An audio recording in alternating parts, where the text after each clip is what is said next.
Let us start with a kirtan.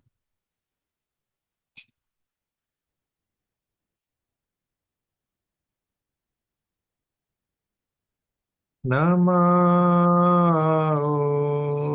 Vishnu Padaya Krishna Pristhaya Bhutale Srimate Bhakti Vedanta Swami Iti Namine Namaste Saraswati Deve Gauravani Pracharine Nirvishesha Shunyavadi Paschatya Deshatarine Jaya Shri Krishna Chaitanya Prabhu Nityananda Sri Advaita Gadadhara Srivasadi Gaura Bhakta Vrinda. Now everyone can sing with me. You can be on mute. You can sing with me. Hare Krishna, Hare Krishna, Krishna Krishna, Hare Hare. Hare Rama, Hare Rama, Rama Rama, Hare Hare, Hare Krishna, Hare Krishna, Krishna Krishna, Hare Hare, Hare Rama, Hare Rama, Rama Rama, Hare Hare, Hare Krishna, Hare Krishna, Krishna Krishna, Hare Hare, Hare Rama, Hare Rama, Rama Rama, Hare Hare, Hare Krishna, Hare Krishna, Krishna Krishna, Hare Hare, Hare Rama, Hare Rama,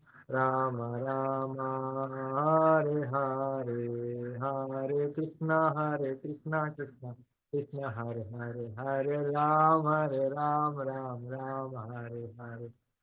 Govind जय जय गोपाल जय जय राधा रमण हरि गोविंद जय जय गोविंद जय जय गोपाल जय जय गोविंद जय जय गोपाल जय जय राधा रमण हरि गोविंद जय जय हरे कृष्णा कृष्णा कृष्णा हरे हरे हरे राम राम राम हरे हरे हरे कृष्णा कृष्णा कृष्णा हरे हरे हरे राम राम राम हरे हरे जय राधा दामोदर राधे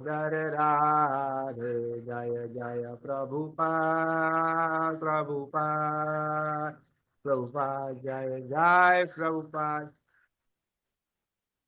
जय Vishnupad Paramhans परिव्राजकचर्य अष्टोत्तर शतश्री Shrimad His Divine Grace अभय चरणारविंद शिल भक्ति वेदांत स्वामी शिल प्रभुपाद की जय अनंत कोटि वैष्णव वृंद की जय नामाचार्य शिल हरिदास ठाकुर की जय प्रेम से बोलो श्री कृष्ण चैतन्य प्रभु नित्यानंद श्री अद्वैत गदाधर श्रीवासदि गौर भक्त वृंद की जय श्री श्री यशोदा दामोदर की जय श्री श्री राधा दामोदर की जय मोस्ट ऑस्पिशियस कार्तिक मास महा महोत्सव की जय जगत गुरु श्रील प्रभुपाद की जय निताय गौर प्रेमानंदे वांछा कल्पतरुभ्यश्च कृपा सिंधुभ्येव च पतितनां पावनेभ्यो वैष्णवेभ्यो नमो नमः.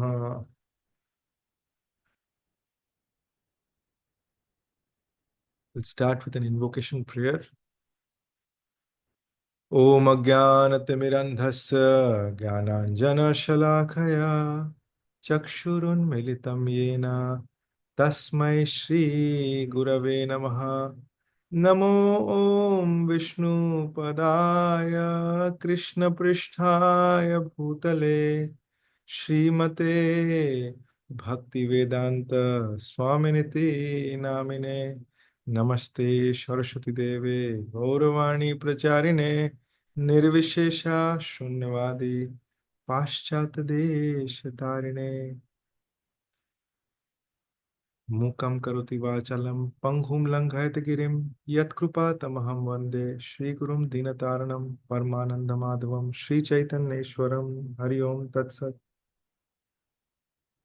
आनन्दलीला मय विग्रहाय हेमाभ्यदिव्यच्छविसुन्दराय तस्मै महाप्रेम रसप्रदाय चैतन्यचन्द्राय नमो नमस्ते चैतन्यचन्द्राय नमो नमस्ते चैतन्यचन्द्राय नमो नमस्ते।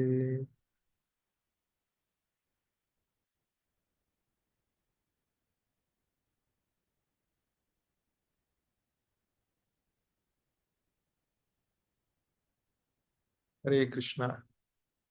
Welcome everyone for our weekly session. I'm very grateful for all of your association because by hearing Krishna Katha and by listening to by hearing and by speaking Krishna Katha, both the speaker and the listener both get purified. How do we know that? So there is we we have spoken this earlier. Nashtaprayashu abhatreshu nityam bhagavata sevaya. One who is regularly hearing the words of the Bhagavat, what happens is all the inauspiciousness in the heart is dissipated. So Bhagavat here means two things. One is serving those great souls, okay, who are exemplifying by following the words of the Bhagavat, and the other is hearing the Bhagavat. So basically, if we serve someone like Srila Prabhupada or those followers of Srila Prabhupada who are very sincere, then by that our heart gets purified, and by regularly listening to the Bhagavat. Uh, so I know, like we have someone new who has joined. Like, okay, with this name iPhone. Would you want to unmute and share your name? Then I can just write your name here. Hare Krishna. In case if you can hear me, you can just unmute and share your name because I can only see the name of the iPhone here. Um, okay, or else if you can also type it, that's also fine. So today we are going to talk on a subject. Okay, on we have assembled to hear on the topics of bhakti yoga. So firstly, let us try to understand what is this bhakti. If we see in this world, everyone is looking for love. Everyone is looking for love. We want to give love and we want to get love. Many people we see that, okay, they're frustrated in the life. Okay, like whether it's young boys, girls, or even they are of middle age or even higher ages. Okay, the frustration is because, okay, there is no one who is loving them, or they love someone but there is no reciprocation from there. It's a common problem. Many people, I know many youngsters, like, okay, they commit suicide because whom they have loved, they have been rejected in the love. That is the situation. If we see the history of uh, in these days in American statistics, like, okay, almost 70% of the marriages result in divorce. And what is the result?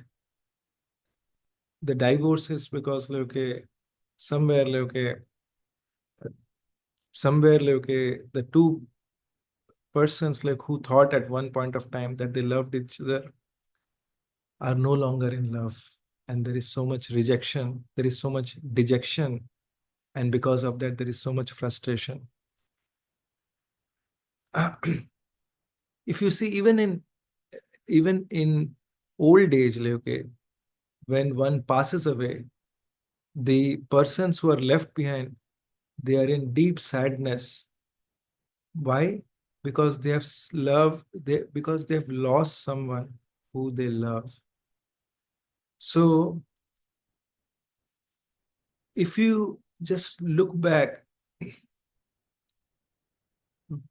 in time in history, and if you look back in the current scenario, actually whatever we are doing is somewhere directly or indirectly motivated with love.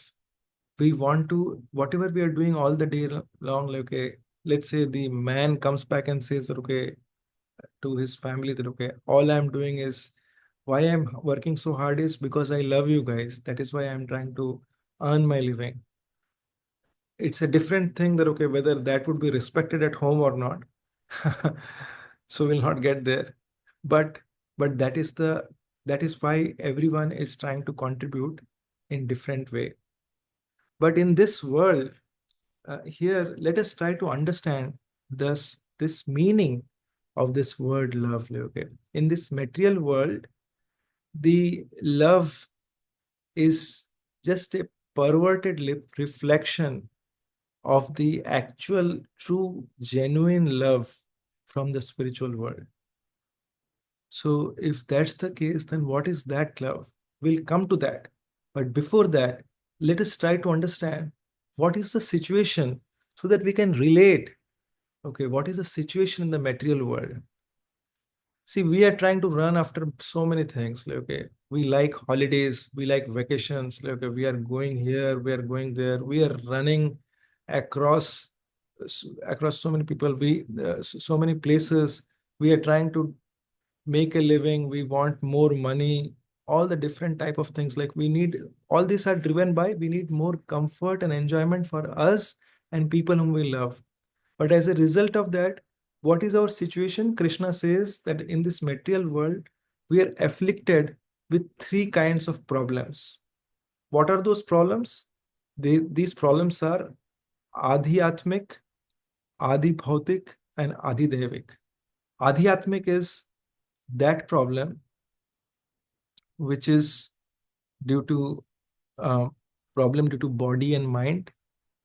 Adi Bhautik is that one which is due to problem due to other living entities. And Adi Daivik means problem due to natural disaster. Now, what is this problem due to body and mind? Think about it, like, okay.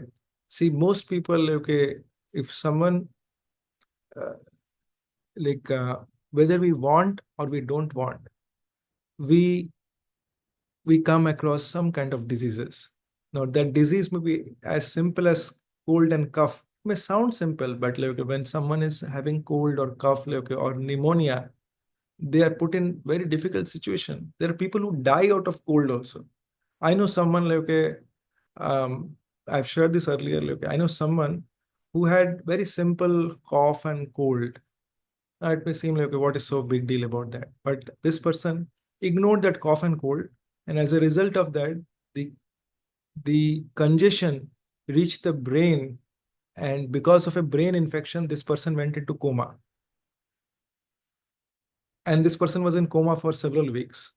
What was the root cause? It was just simple cold. Okay, so we talked about the problems due to the body. Now problems due to mind.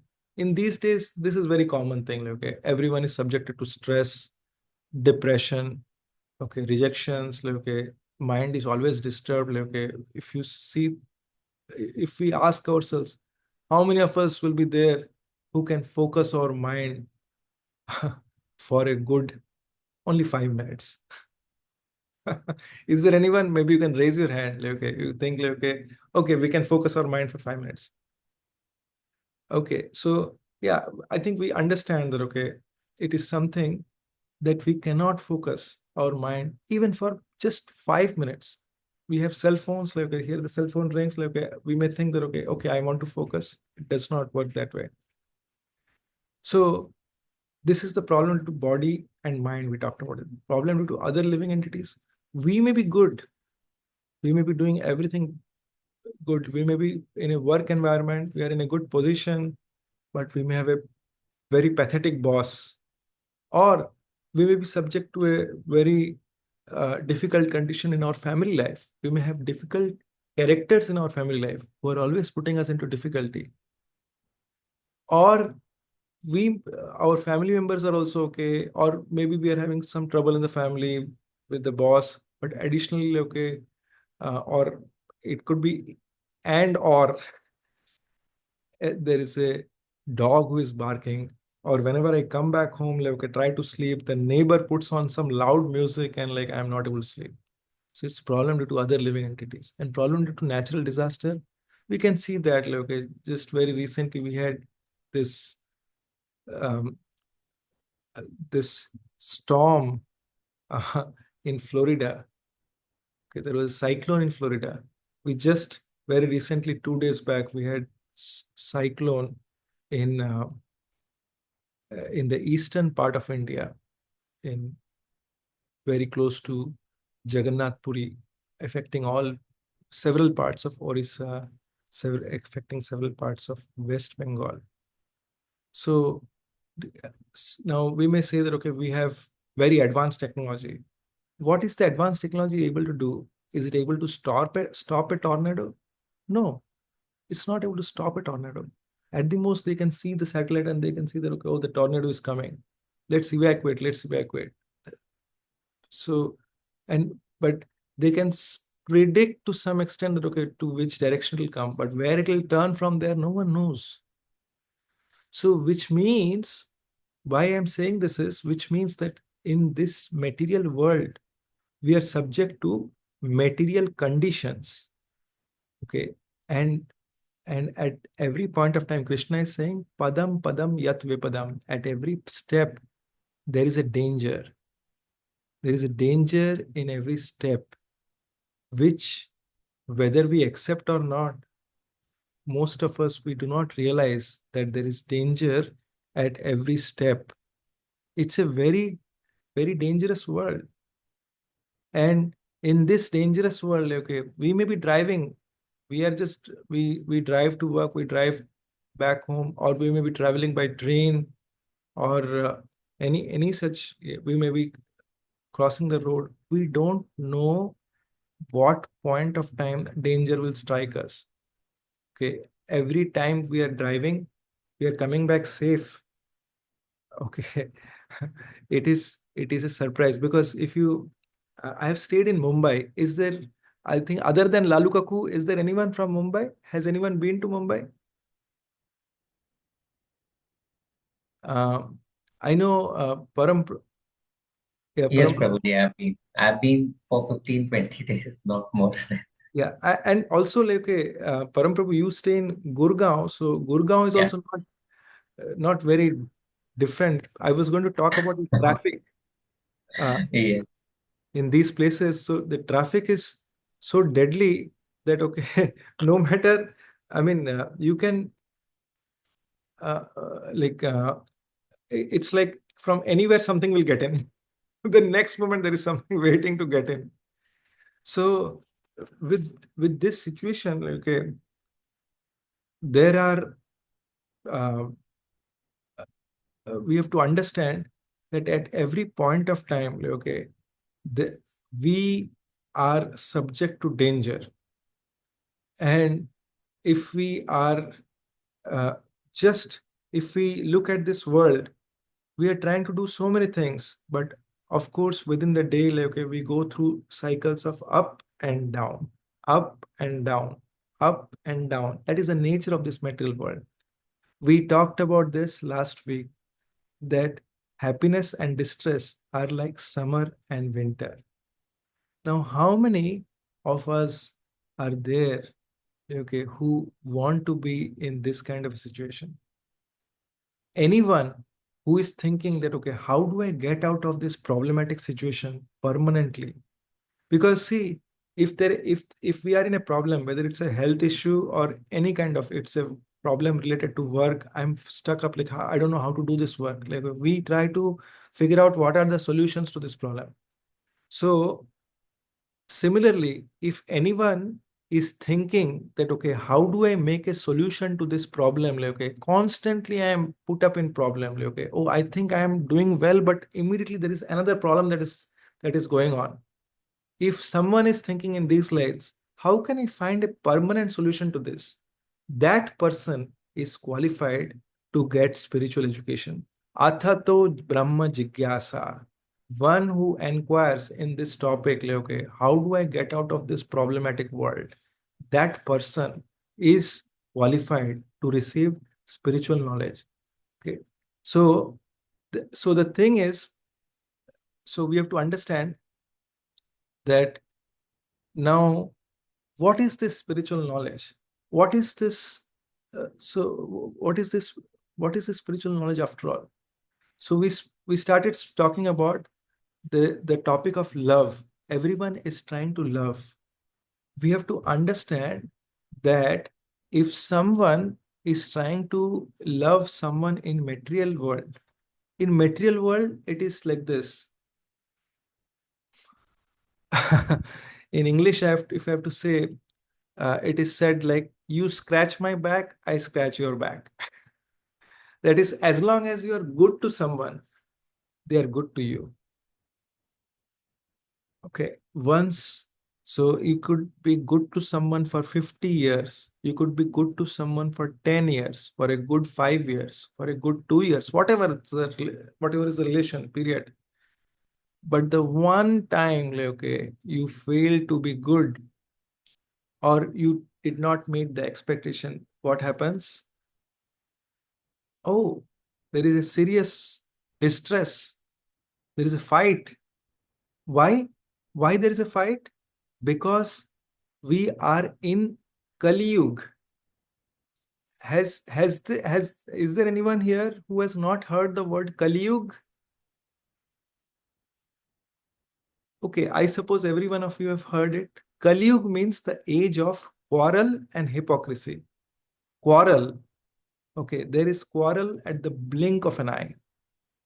Okay, and hypocrisy. We claim to be someone who we are not. Okay, so we always show off, like, okay, yes, oh, I have got this, I made this nice, this is my house. House might be on mortgage. Oh, this is my car. Oh, there is a automobile loan for that. But we claim that actually, this is my house, this is my car. Can you see how my son is doing? He's doing so well, right?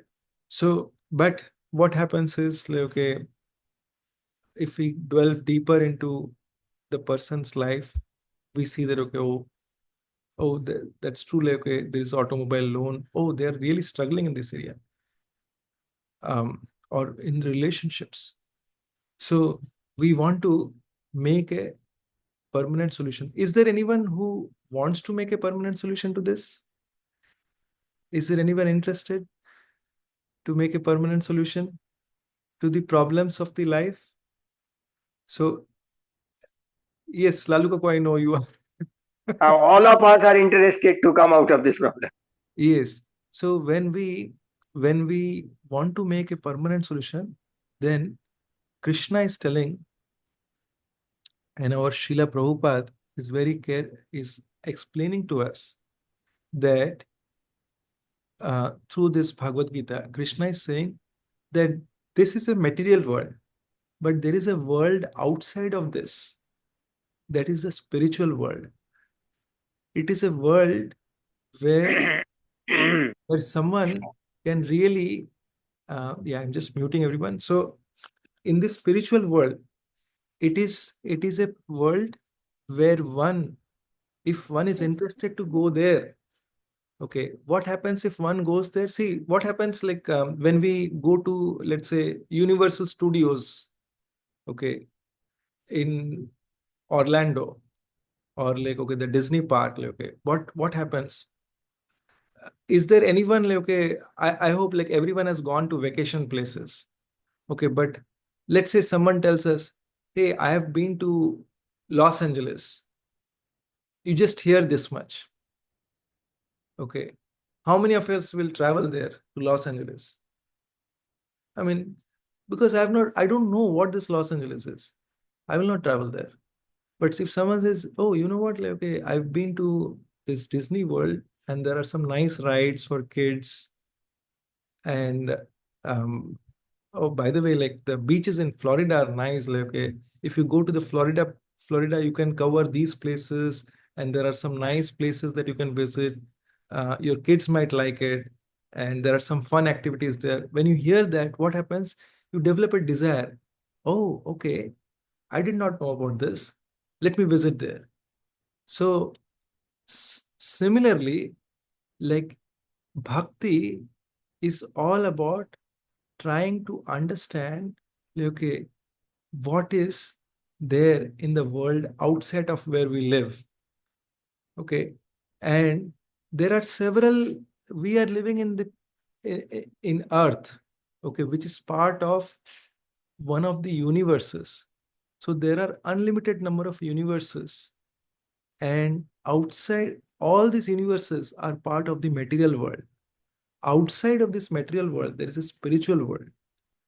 Okay? And in this spiritual world, there are many, many planets, okay, which are called Vaikuntha. Vaikuntha means Vaikuntha. Kuntha means anxiety. The place where there is no anxiety. The place where there is no anxiety, no one is unhappy there. They're always happy. Okay, is that the place? Then in that case, like, how do I get there? So, so now let's, if someone really wants to get there, think about it. If you're traveling to in India, if you're traveling to a place like Darjeeling, or let's say in US, you are traveling to a place like Minnesota, what do? We plan for that. Oh, that place, like, it's, I've heard that, okay, that place is generally in sub-zero temperatures. So I need to get jackets accordingly. I need to make sure that, okay, I'm very covered, multiple layers of good winter clothes, right? So if that's the case, then we plan for that accordingly. Similarly, bhakti is a process of trying to understand Krishna. Why do we need to understand Krishna? Because bhakti is a process of, bhakti means love. We want to understand how we can love someone. And the topmost of this love can be to the personality Krishna. How do we understand what is this love? Let's take an example. If someone is married, okay, I am thinking like, okay, I see all of you here, like except for one who is on iPhone, I don't know who that is, but anyone who is married, okay, if you meet a girl, just the first time you meet the person, like, okay, can you say that, okay, you love this person? No, you you get familiar with that person, but in due course of time you try to understand that person, and slowly you develop love. So similarly, bhakti is that process of trying to understand who is Krishna, what are his activities, what does he do. So that same Krishna is personally explaining to us about us. He talks about what um, what are we, what is our characteristics. He talks about himself also. So one, so what happens if we understand Krishna? Krishna tells this, like, okay, and I will share this screen so that we can all see this. So Krishna shares this in the Bhagavad Gita. Just give me one moment.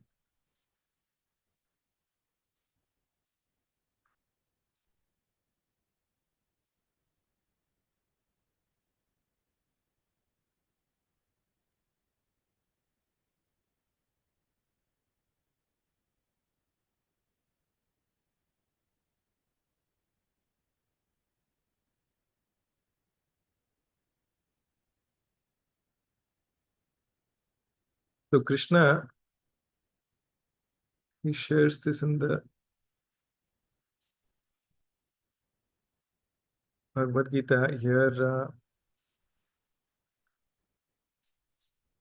He says, Janma karma cha me divyam evam yo vetti tatvatah tyaktva deham punarjanma naiti mameti swarjuna.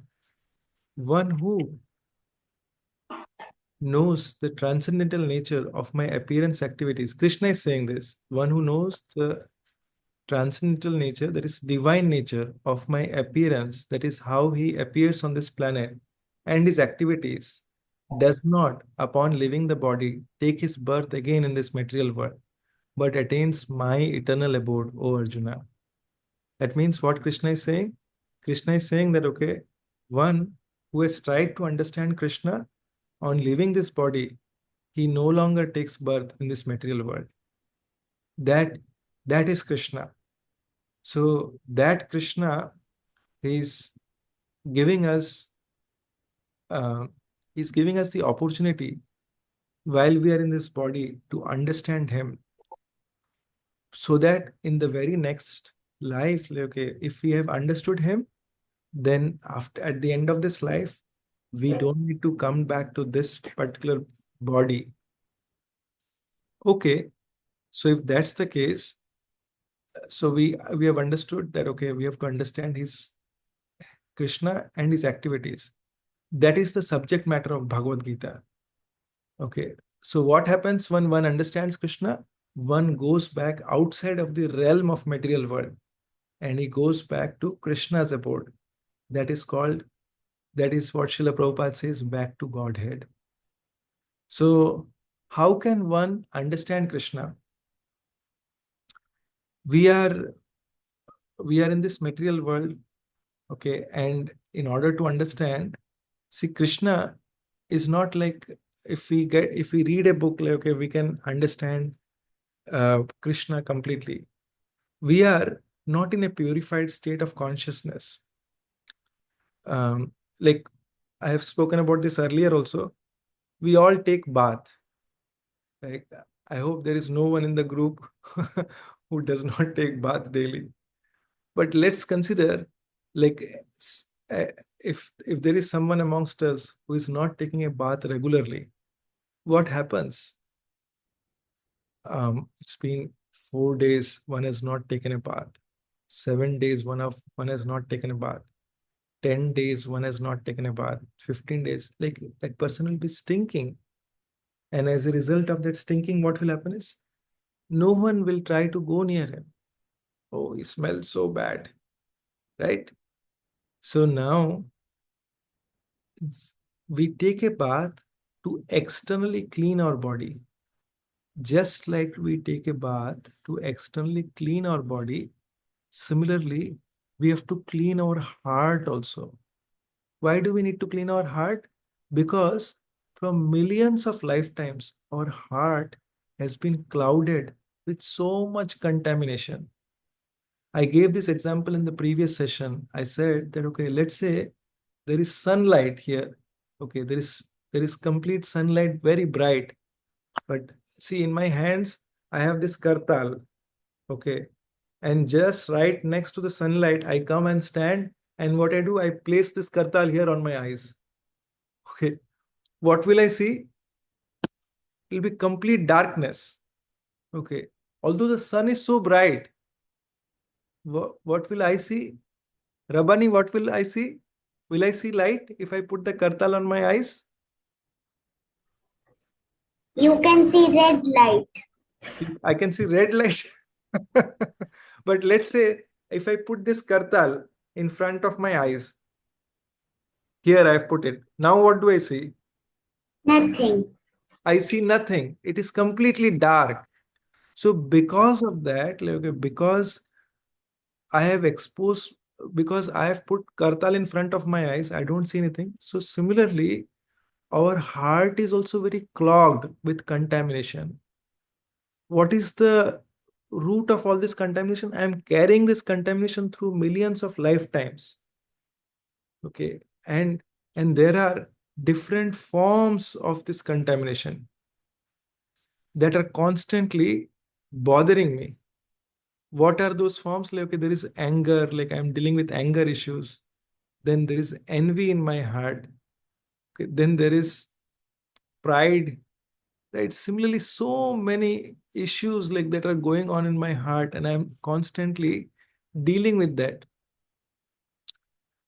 Unless and until I'm cleared of that, I won't I won't be able to see Krishna, just like the kartal in front of my eyes. If those contamination is not cleared up, so I need, how do I clear that? So there is a very wonderful verse that says, see, and I will share this once again.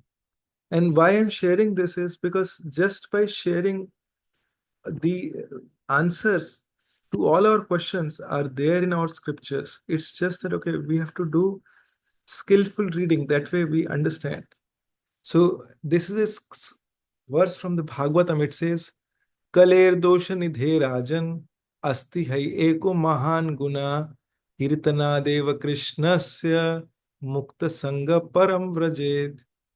Here, this is being spoken to Maharaj Parikshit, that although Kali Yuga is an ocean of faults, okay, is it an ocean of faults? I'll talk about that in a moment.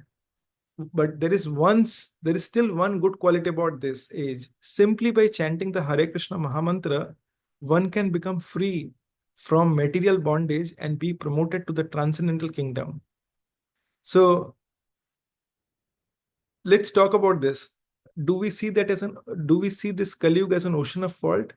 It is so easy to find faults, right? Like, okay, like if someone is doing this, hey, don't do that. Hey, why are you doing that? Oh, if you talk to someone and if you say, how are you? I'm doing good. All good? Yes, everything is good. But you know what? That when that but starts, that means there's a list of problems there tagged to that. See, because we can't say that, okay, we are happy, and we'll have some three complaints like this person did that to me, and now that, see, now I'm in this situation. That person did this, and now see, I'm this. My boss is doing this, and now I'm this. See, my husband did that, my wife did that, my in-laws did that, and this person did that, and my neighbor is doing this, and now I'm in this situation. So because we are seeing faults around, okay, and the Kali Yuga is full of faults. So it is not a rocket science to find faults. But in this age, see, like how we can transcend this fault thing and how we can be undisturbed despite so many faults is by chanting the Hare Krishna Mahamantra. By doing that, what will happen? We'll become free from the material bondage.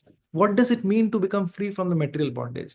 To become free from the material bondage means that we will be undisturbed. We'll be in this world, but we will not be of this world. We will be completely undisturbed amidst all that because our focus will be the lotus feet of Krishna. And what will happen? We will be promoted to the transcendental kingdom. We'll be promoted to the divine abode at the end of this life. We will be definitely promoted to the transcendental kingdom at the end of this life, but by chanting the Hare Krishna Mahamantra, we will be promoted immediately. Now, I want to share something like, okay, so it, if someone is being asked to chant the Hare Krishna Mahamantra, like I know some of us chant like sincerely, but some of us struggle as well. Okay, so chanting the Hare Krishna Mahamantra. So I want to ask this, okay, how many of us really feel we can chant comfortably? Okay, so if we are not able to, Paramprabhu, you wanted to say you are able to chant comfortably, right?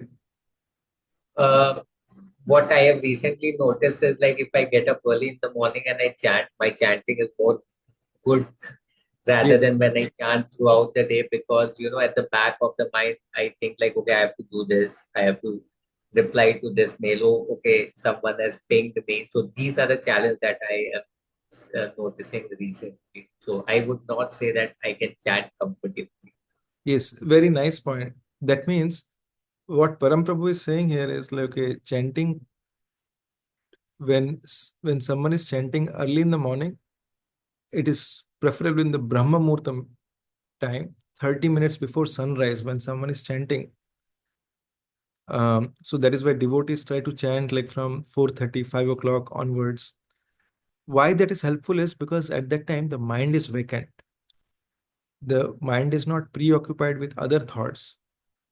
And at that point of time, chanting becomes very easily. And when at that time, when we put our mind on chanting, then whole day we get that energy also. That is, which allows us to be undisturbed amidst all the crises that may be happening in our life. Krishna helps us through that.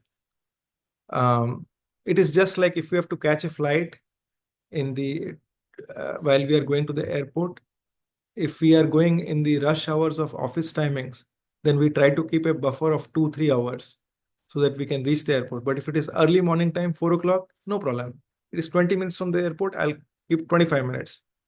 So because the mind is not, just like the highway is not clogged, similarly the mind is also not clogged in the morning. So so if but the other thing is like, okay, if someone is, so it is one important thing Paramprabhu mentioned is like chanting early in the morning. It is very, very important. So I know that, okay, some of us join chanting early in the morning. Like we also have like japa sessions here. Like if someone is interested, they can join that. Like, okay, that is being shared regularly. Even like if someone from India also wants to join, like, okay, what happens is there is a special uh, there is a very important thing, that is association is very, very important. When we chant in the association of devotees, what happens is whatever consciousness we put into that chanting, right, it becomes a group consciousness, and through that group consciousness we are affected. And even though we ourselves may be struggling to chant, but when we come in the group, we get deeper inspiration to continue chanting. So that is very, very important. And when we chant alone, we may be struggling sometimes. That is quite natural. One of the other ways of improving chanting is a medicine for this Kali Yuga. And if we are not getting taste for chanting, what happens is, in those who are in Kali Yuga, for them the medicine is chanting. And somehow or other, like, okay, if we are not liking to chant, that means our disease is so very bad, it is so infected that we need more dosage. Just like uh, just like sometimes, I don't know if you have experienced, but I have experienced that, okay, I came across someone like who was very diseased, and they were given medicine of uh, sleep medication. Okay, sleep medication was given, like, I don't know, some 5 mg or something was given. But then when that was not working, it was increased to 7.5 mg. Then further, like I was told that, okay, that was further increased to 10 mg, which is actually which is double. And then it worked. So it the nectar of instruction, Upanishad, it says that this chanting is very, very nectarian, and it is like a sugar candy. But one who has jaundice, that person cannot taste the sugar candy. If you give, so in for one who has jaundice, they are generally given the sugar cane juice. But when they take the sugarcane juice while they are having jaundice, they feel it's very bitter. They do not like the taste of that. But as their disease in the body is reducing, they slowly start getting the flavor of this sugar candy. So similarly, if we are also struggling in this chanting, if we feel okay, I'm not feeling like chanting, we should chant because I have to do it. Somehow or other, engage our mind in chanting. It could be chanting, it could be reading the Bhagavad Gita. If someone is interested in reading stories, they should read the Krishna book. This Krishna book is amazing. And I thought today I wanted to share one story specifically from this Krishna book so that we can understand what is the nature of Krishna. And if our time permits, then I want to share the specific Leela that happened in this month of Damodar. So this Krishna book has one very beautiful story when Krishna and his brother Balaram, along with his friends. See, we all have friends. Now, Krishna also has so many Gopa friends. Gopa friends are all boys. So they have gone to Mathura. And they have gone to Mathura because Kamsa, who is a wicked demon, he has invited Krishna to, to Mathura for a wrestling match. Okay, so he will be fighting with some wrestlers. Okay, so he has been invited there. And now when Krishna is going to Mathura at that time, he has he's just going with his Gopa friends, and as he's visiting there, he comes across one lady, a hunchback lady, and her name is Kubja. Now hear this pastime very, very attentively. Let us go 5,000 years back into the street of Mathura, where Krishna is walking with his Gopa friends, thousands of friends. Okay, and this Krishna, he looks very beautiful, and Balram is looking very beautiful. They are like in their early teenagers, and at that time they're walking down the street.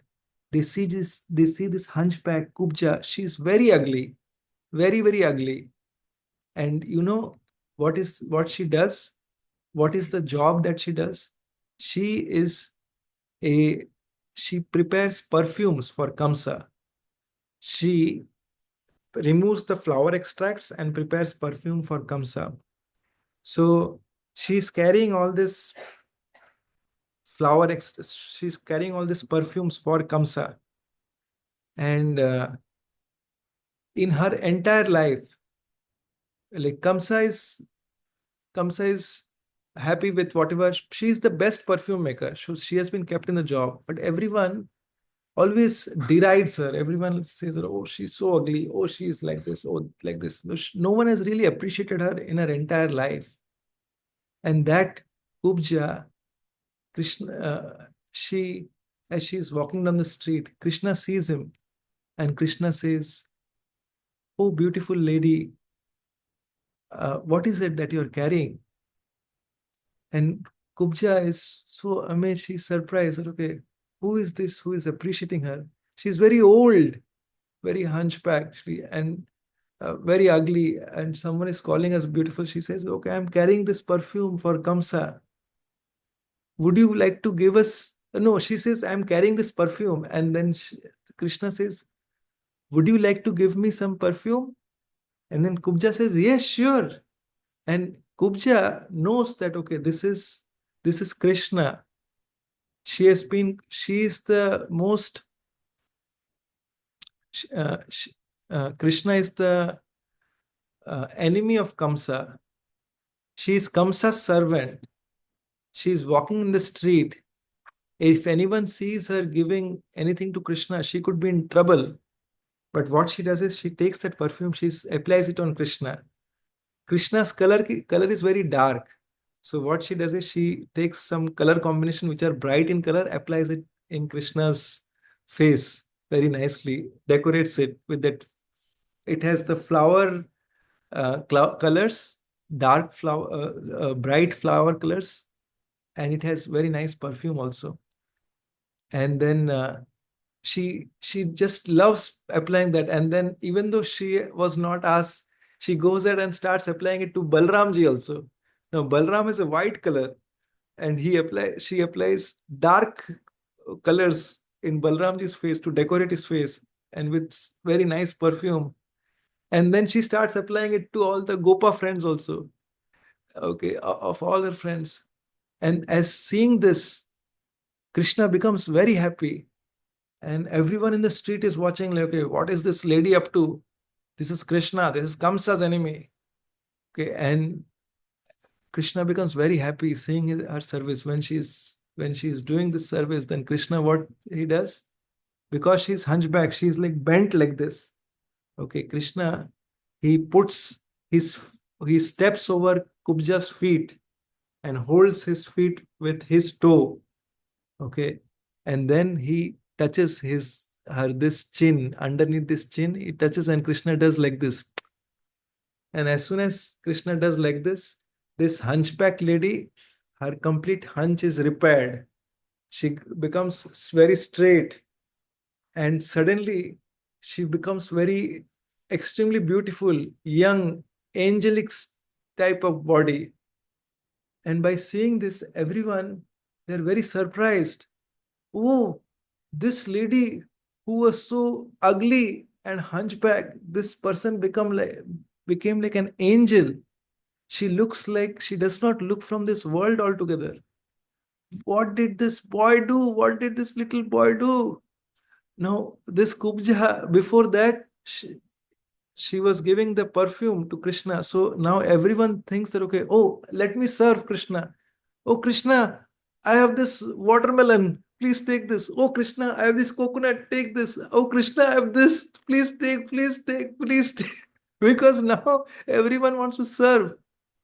But Kubja, she did not serve with any mentality that, okay, she wanted anything. Krishna started giving blessings to everyone. But see, the point that I wanted to make is that in this story, Kubja did not approach Krishna with any expectation. She just wanted to please Krishna. She just wanted to please Balram. She just wanted to please the Gopa friends by offering her service. So this is selfless service. This is ahaituki bhakti. That means, okay, one is trying to offer oneself to Krishna. What is the result of this? Oh, Krishna anyway repaired the hunch, made her beautiful, but at the same time, okay, she became very, very dear to Krishna. Similarly, okay, there is another story, okay, in the same journey, Krishna comes across another person, okay. This is a dhobi. Dhobi means a laundry person who washes clothes. So was he was actually Kamsa's laundry guy. He was Kamsa's dhobi. He was he was washing, and like he was ironing Kamsa's clothes. And at that time, Krishna sees that, okay, something like a laundry store or something. So Krishna goes there and he says that, okay, oh, uh, oh, gentleman, can you give us some clothes? Because Krishna knows he has to meet Kamsa in uh, in the very near future, and Kamsa is a king when he's going there to meet him. So he may as well wear some nice clothes. So he requests that, can you give us some nice clothes? And this laundry guy, he was a servant of Kamsa. He became very, very arrogant, and he said that, okay, How dare you ask this? You impudent guy. Have anyone, you or anyone from your family, your grandfather, anyone has seen this kind of clothes? These belong to Kamsa. How can you get these things? And he uses all rubbish languages. I cannot even say that. So he says, and these are all recorded in the Krishna book, actually, in the Srimad Bhagavatam. So, and he he badmouths Krishna. And he says, how can you ask? How dare you ask this? Next time you ask it, I'll get you arrested by Kamsa and you'll be put in jail. You could even lose your life. So what Krishna does is, okay, he looks at it, the smile. Krishna is disturbed.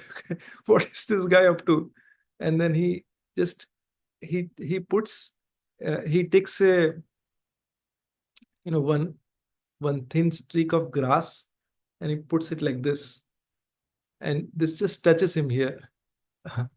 And with that, this this laundry guy, he dies.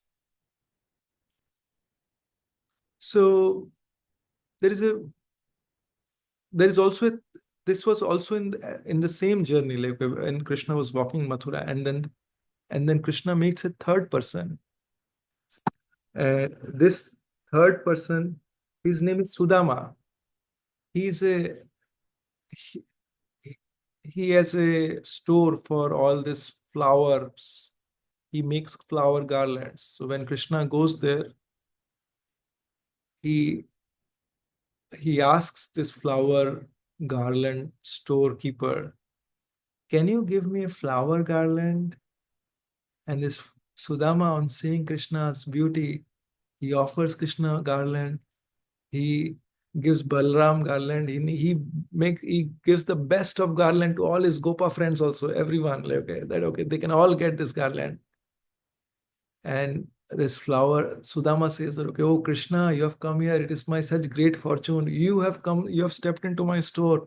Now, what can I say? Like, okay, you have just purified me with your this amazing darshan.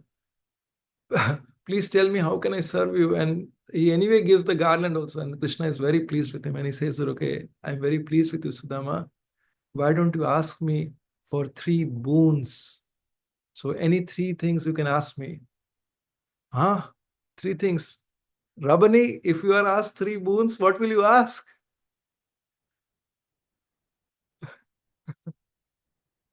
Rabani is thinking, okay, think and keep, and I'll allow you to speak at the very end. So when Sudama is asked about this, Sudama says,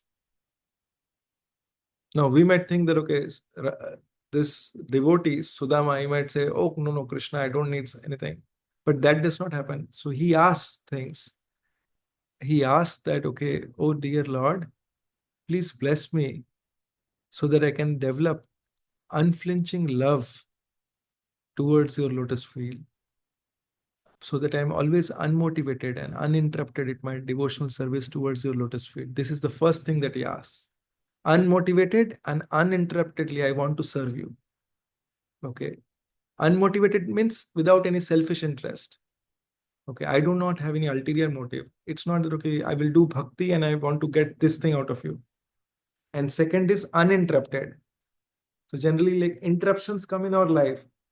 We sometimes think about our situations. Oh, in my family, this is there. Oh, in that is there. Oh, they will come. Oh, I had to go there, and that is why I didn't do it. Like, if situation comes like that, oh, my job situation is like that, and this is my situation, so I did not do it. No, unmotivated and uninterrupted.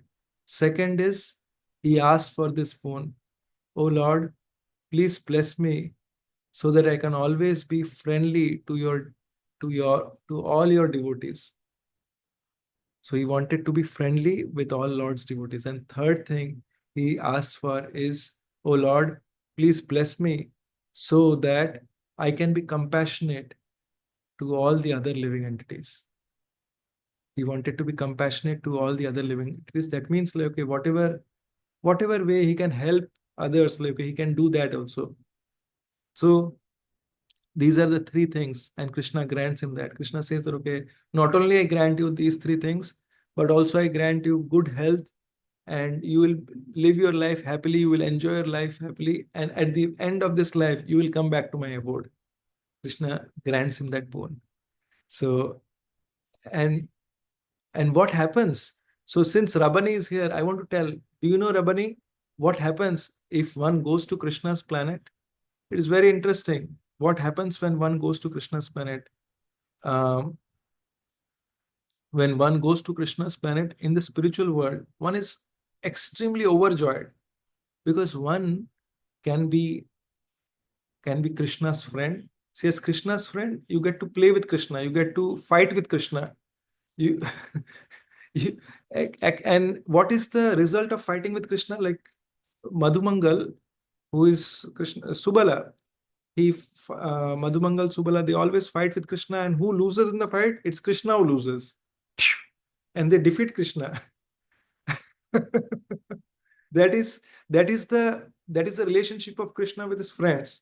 So Krishna, he tells his friends that, okay, yeah, you can fight, and when they defeat Krishna, they are very happy. And similarly, in after Krishna defeated Kamsa, who was supposed to be so powerful, Krishna has defeated him, and entire, like, this, consider it like there is a stadium where Krishna defeated Kamsa. So there are 100,000 people, whatever number is there. They are watching Krishna, they are all clapping. And suddenly, out of nowhere, Madhumangal comes. This is not Krishna. Let me tell you, this is not Krishna. And then everyone is surprised. How is it that? And Krishna is like, no, no, I am Krishna. Please keep clapping. I am Krishna. And Madhumangal says, no, no, this guy is not Krishna. This guy is not Krishna. He says, Madhumangal, why are you saying that I am not Krishna? I am only Krishna. He said, no, no, no, no. You are not Krishna. Because let me see. Let me check if he is Krishna. Krishna, come fight with me. And he's fighting with Krishna. And then when he's fighting with Krishna, he defeats Krishna. And he's sitting, Madhumangal is sitting on the chest of Krishna and he's beating.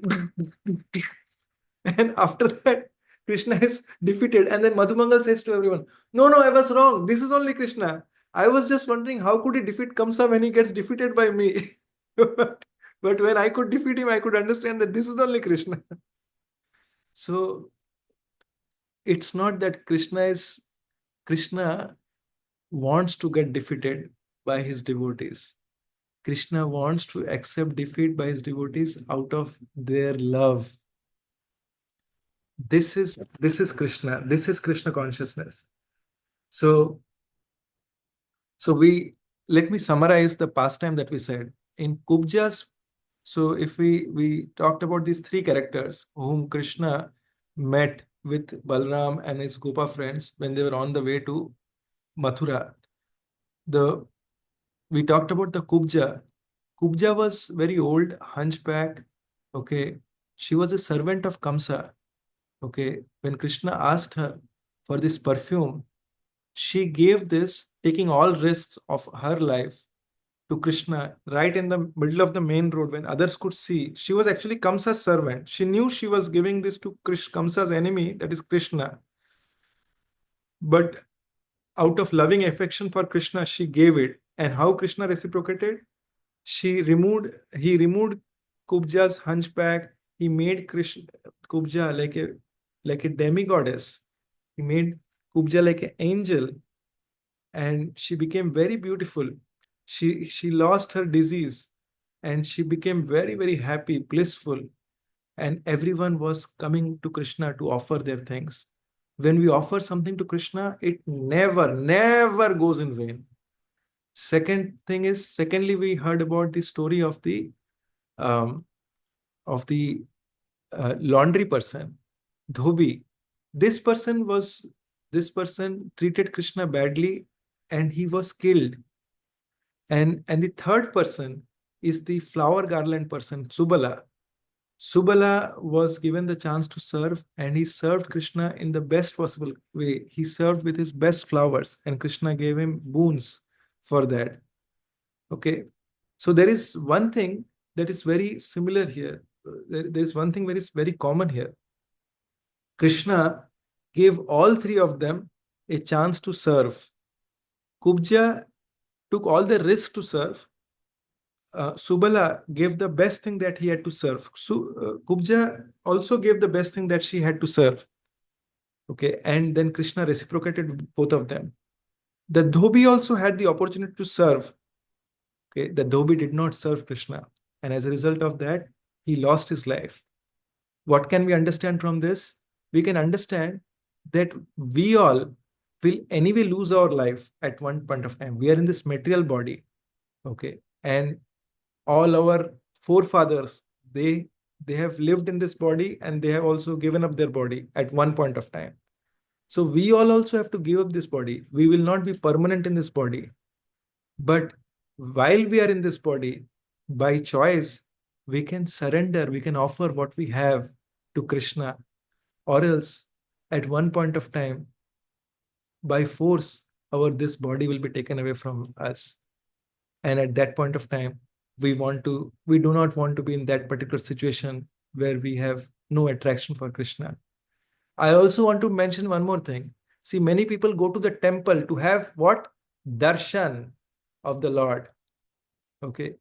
The Dhobi also had darshan of the Lord. Okay. But he did not have a mood to serve. This is a very, very important point. The Dhobi had the darshan of the Lord, but he did not have a mood to serve. But Kubja and Subala, the flower garland seller, they had a mood to serve, and that is why they pleased Krishna. So whoever Krishna, this pastime tells us one thing, that is, we should have the mood to serve. If we do not have a mood to serve, then in that case, we will not be able to please Krishna. We can go to n number of holy places and everything, okay, but we will not develop that. How do we develop the mood to serve? We develop it by hearing. Okay, we develop it by hearing from them, okay, who have that mood. And our person, the best source from where we should hear is from Srila Prabhupada or his representatives, like where Srila Prabhupada is cultivating us in a way of how we can serve every moment, moment to moment. If we are serving a family member also, we should think that, okay, Krishna has given me this member. Okay, we have learned in our previous classes that we are not this body, we are the spirit soul. So we should start looking at everyone around us in that relation, that okay, that this person who is my family member is also a child of Krishna, and I am also a child. Somehow or other, like we have come together in this body, and Krishna is giving me a chance to serve this soul. Okay, it could be within this family or even outside also. We should try to look at everyone, not look at their pastime, not look at their faults, because kaler doshe nidhe rajan, ek hasti eko mahan guna. It is easy to find faults in this Kali, but we should step above that. So it talks about, so this, by this pastime we understood the mood of, what is the mood that we should carry at all point of time? That is a mood of service. When we serve, through that we please. If our objective was to please, but rather than serving someone for our own sensual pleasures, we should try to serve for pleasing Krishna. Krishna, you have sent this person to me for, and this person needs some service. Okay, I will serve to please you. If we can keep this mindset, then through this we can always please Krishna. And now I know like we are about 13 minutes outside of our time. I'll try to spend like 5 minutes quickly to summarize the Damodar Leela. So we are in this month of Damodar, and why do we celebrate this month of Damodar? It is very, very important that we all understand very nicely. Damodar, Dam means rope, and Udar means, it means the waistline.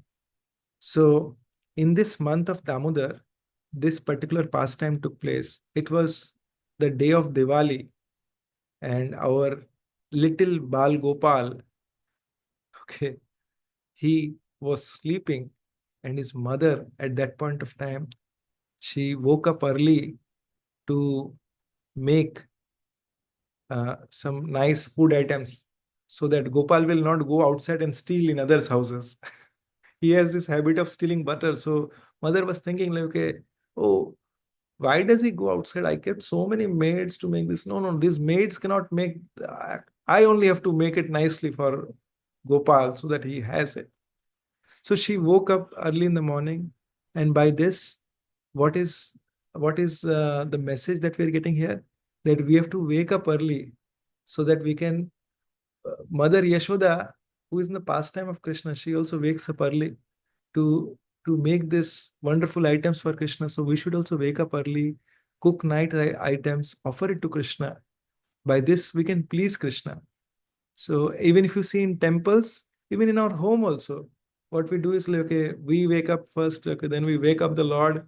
Okay, we offer just like, okay, we give them a morning breakfast. Okay, yes, my dear Lord, you have this. Sometimes we may have an opulent breakfast. Sometimes we may have a very simple breakfast, but this is what I have. Please accept this, my dear Lord, and please shower your mercy upon us. So that what is that mercy? Mercy is not that, okay, so that I can get a nice house and I can get a nice car and I can get a nice job. No, no, no, not for that. But shower your mercy so that we can serve you more. See, like many people go to the temple to ask for things. Okay. Are, please bless me so that I can get promotion. Please bless me so that I can get a nice house. Please bless me so that I can get a nice wife. Please bless me so that I can get a nice child.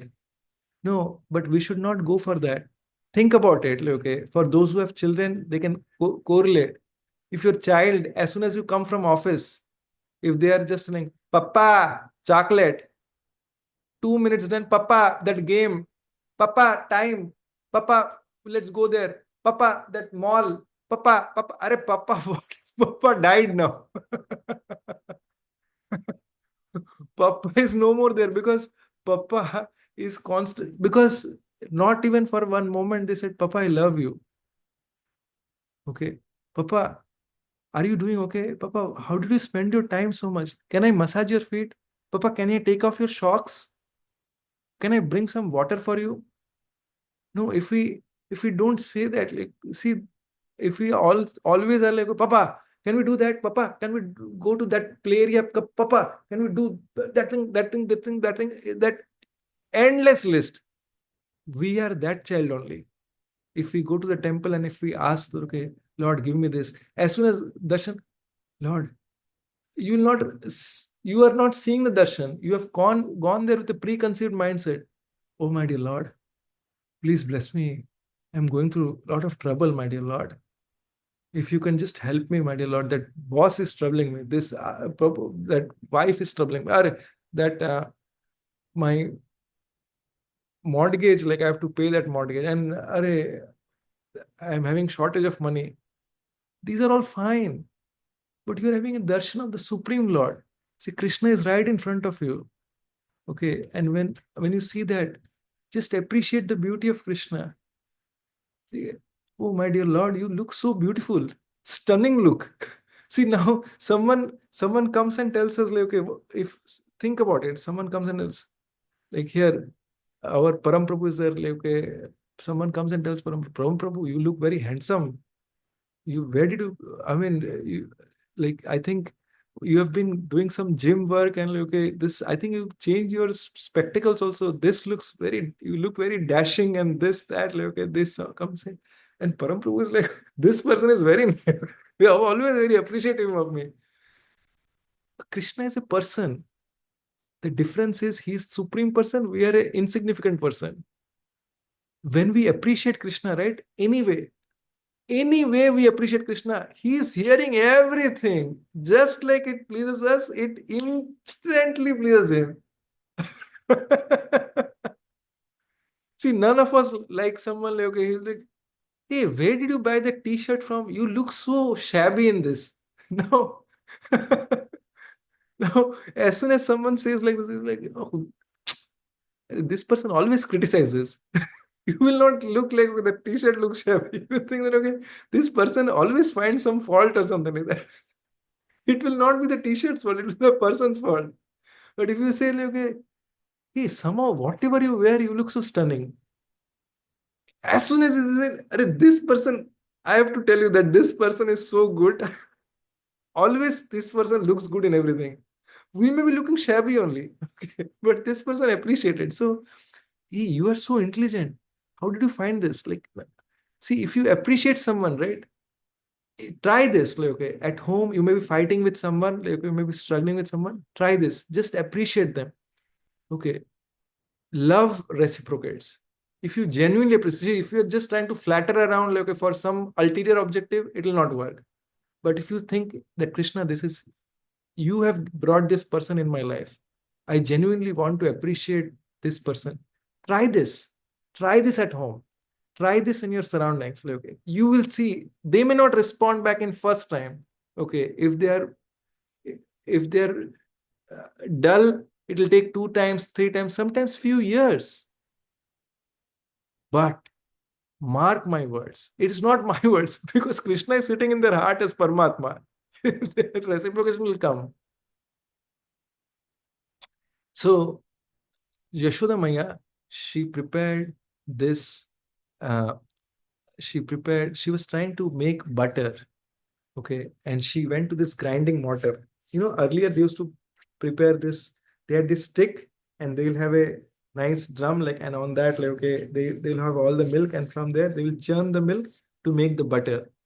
So while she was doing this, Krishna, he woke up from his sleep, and he woke up and he got down from the bed, and he comes here and he starts pulling Maya's sari, and he's like, "Mama, Mama, Maya, Maya, are you woke up? What happened? I'm hungry." So Yashoda Maya takes him on his lap, and she starts feeding him milk. When when Krishna is drinking milk, Yashoda Maya suddenly remembers that, okay, oh, by the way, I kept that milk for boiling on the stove. They had this earlier days. I don't know if any of you have seen. They used to have these charcoal stoves. So it was kept on that charcoal stove, and Yashoda Maya would cook like on that stove. So she had kept the milk, and she could feel that the milk is about to drop. She sees that the milk was dropping, and all those milk was for Krishna that she would make the butter. So in immediately realizing as a reflex, what she did is she kept Krishna down, and she went there to put that milk off the stove. So as soon as Krishna is put down, Krishna becomes very angry. Maya, Maya. And then, like, he screams out of anger because Krishna needs attention. So there is one interesting thing to learn. When we chant Krishna's name, at that time we are inviting Krishna. We are inviting Krishna into the temple of our heart. Okay, now think about it. You have invited a loved one to your house, and then you are looking here and there. Okay, the loved one is sitting here. You're looking here, you're looking there, looking in your mobile. Okay, you are not talking to that person. Will that person ever come back to your house? Forget loved one. If we are that person, will we ever go back to that person's house? Anyone else? Anyone else who thinks that we'll go back to that house? So we'll not go. If we don't feel that love, we'll not go there. Similarly, every day when we chant, we are actually inviting Krishna, that supreme lovable person, into the temple of our heart. If we do not give him attention, how will we, like, how will we, how will he come back again? So with that attention, we have to chant the holy name. Hare Krishna, Hare Krishna, Krishna Krishna, Hare Hare, Hare Ram, Ram Ram, Hare Hare. And Krishna is telling Yashoda, is giving that example to Yashoda Maya. Okay, prioritize me. But Yashoda Maya goes, she's taking care of the stove. And in the meantime, Krishna, what he does, he starts doing naughty activities. What is that naughty activities? He goes into the kitchen, he finds that pot where the butter is there, already earlier made butter. He breaks that pot, broken, all the butter starts coming, and then he's drinking. And not just drinking, he calls everyone else. All his friends, monkeys, they are here, and he's sharing. Come, come, come! You also eat. You also eat. Another pot broken. Okay, the monkeys are now eating, and his friends are coming. All others, please come, come, come, come, come. He's all are coming, and they are also eating. And suddenly, like, okay, so many of the pots are broken, practically all of them, and all the friends, gopas, they're all feeding, and still, and they relish. And then he tells them, enjoy to your fullest. And in the meantime, Yashoda Maya, she completes and she comes back and says, Krishna is not here. Where is Krishna? She starts looking here and there, all around the house. And then she comes to the kitchen and sees, like, oh, all my pots are broken. Where is this? And then she finds that Krishna is over there. She says, Krishna! And as soon as she tells Krishna, then Krishna understood. Oh, I think mom understood what I have done. Let me run now. So he he becomes very terrified, and because he's a little child, he starts running. So in this Damodar Ashtakam, we sing this word, Satanka Netram, Satanka, Atank. Have you heard the word Atankvadi?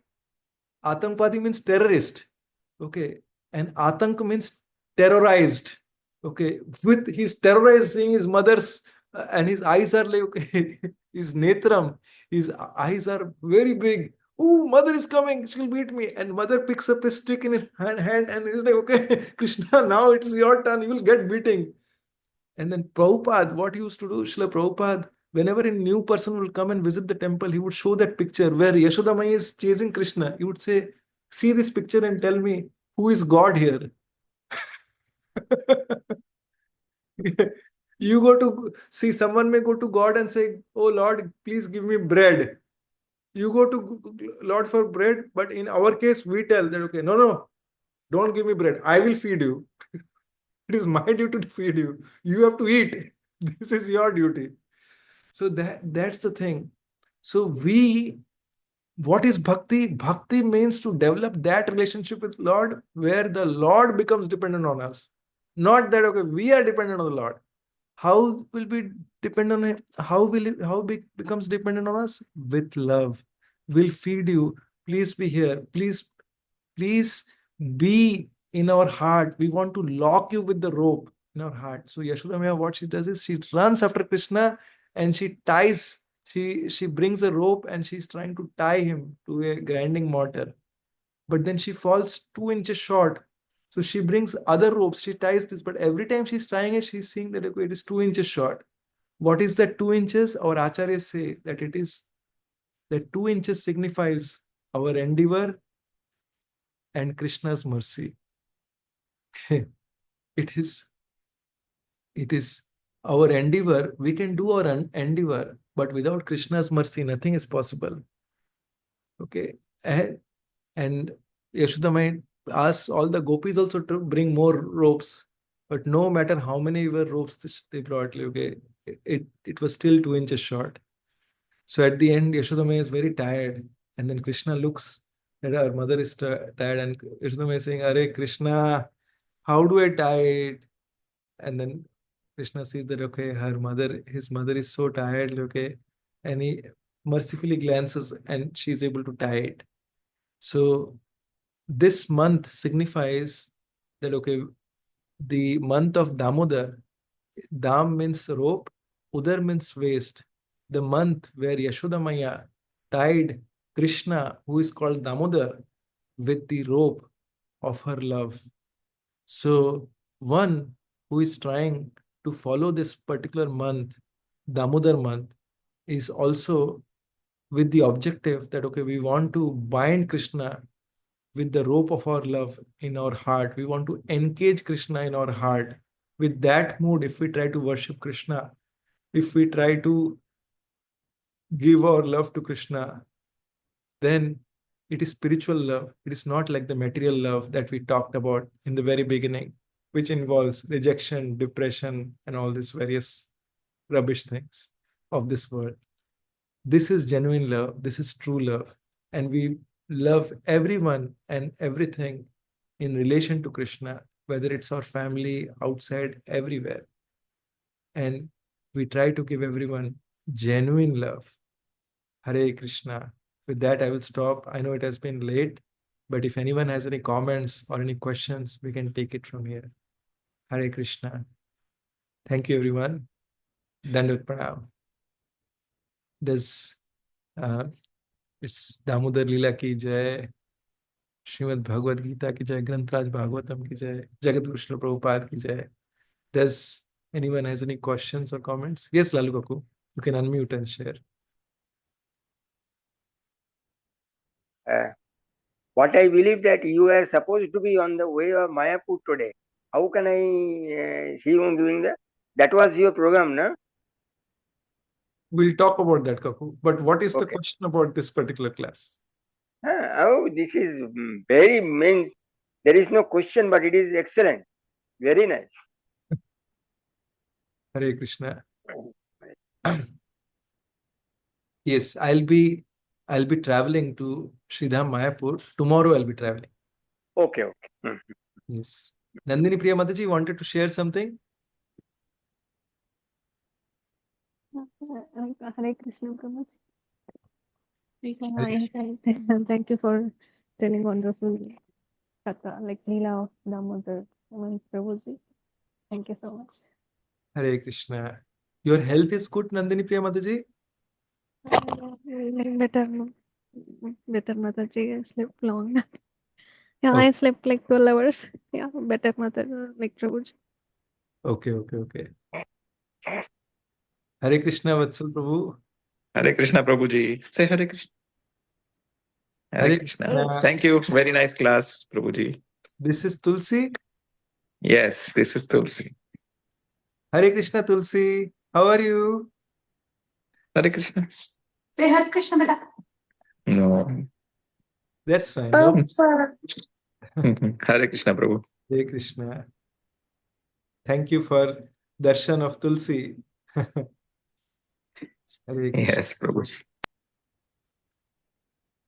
So anyone else has any question or comment? Okay. So then we'll stop here.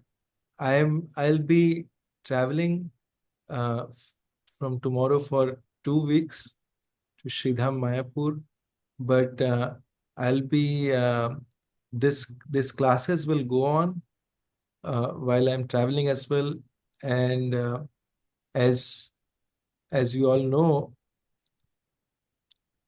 like now we have split our English group into multiple groups. Okay, those who want to be actively hearing, okay, because within the group also I'm posting messages, and those who have expressed their interest to remain active within the group, okay, where we travel and to get into the deeper topics to understand. So we'll share accordingly, and even as I'm traveling, if there are any special understanding from the dham also, I want to share that, because we can all visit dham. Visiting dham is not difficult, but it is very, very difficult to realize and carry the dham in our heart. And when we try to hear, when we get the association of very advanced devotees, only by their mercy is it possible to realize the dham in our heart. I want to share one thing, okay? Has any of you been to a spiritual trip? I know Lalu Kaku you have been, but other than that, has anyone been, okay, with a group? Has anyone been? I know Vatsal, you have also, Vatsal Prabhu has also been to Vrindavan Dham. Has anyone been Other than that, Shama Karunamai also has been. Okay. Param Prabhu, have you been? I've been to Vrindavan Dham, but not with the group. Okay, I want to share one thing. Okay, so just in case, I'll stop the recording here.